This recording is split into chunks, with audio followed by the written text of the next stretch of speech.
2NURFM News for our sponsor Terrace Boating Heatherbrae, the new home of Whitley Boats.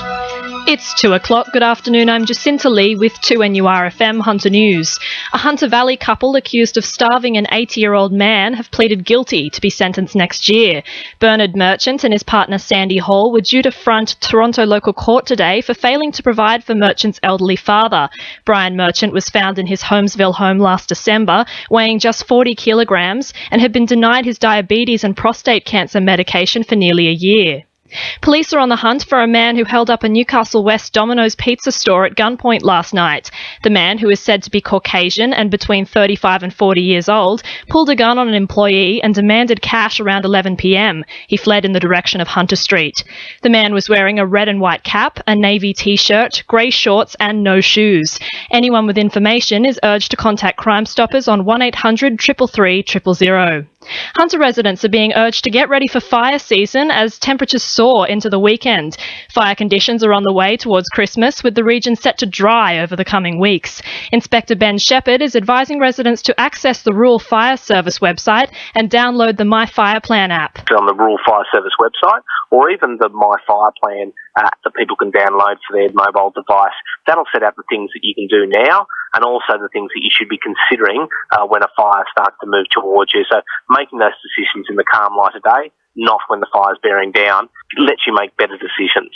Refugee Action Network is hosting a forum tonight in the Hunter Room at City Hall. The forum has a number of guest speakers, including Greens Senator Sarah Hanson-Young and award-winning journalist Joanne McCarthy. It aims to address the treatment of refugees in offshore detention centres. Councillor Therese Doyle says it's a pressing issue. The forum's going to be about Australia's heart of darkness, really. Australia is a country of the fair go, and yet we treat people seeking asylum who come here by boat appallingly. We use private companies because the government doesn't want to involve itself directly, and there have been serious allegations of abuse. It's a very unsatisfactory and inhumane model.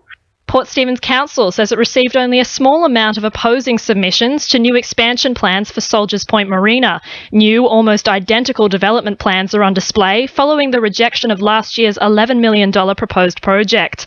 Planning and Developer Relations Coordinator Cindy Dixon says comments are in the process of being reviewed. Council officers are just coordinating the last of our comments now, which will then consult with the applicant in relation to the issues that have been raised during that assessment. We'll go back to the Joint Regional Planning Panel and get a date to report back to them. Cessnock City Council is promoting sustainable living this November. Free sustainable living workshops are on offer, including the No Dig Gardening workshop tonight at Cessnock Men's Shed and Community Garden. There will also be 2 bus tours on the 24th and 25th of November, focusing on water efficiency and education.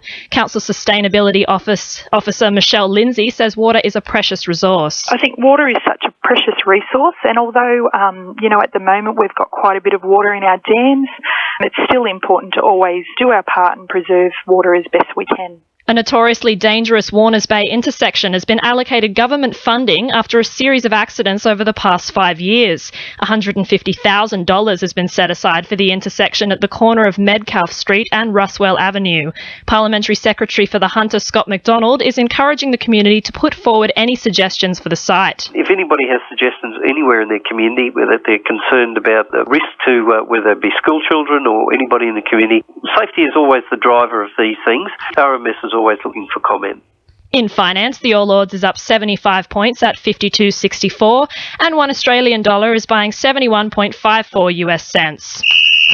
Sport, thanks to our sponsor, Warners Bay Sports Club.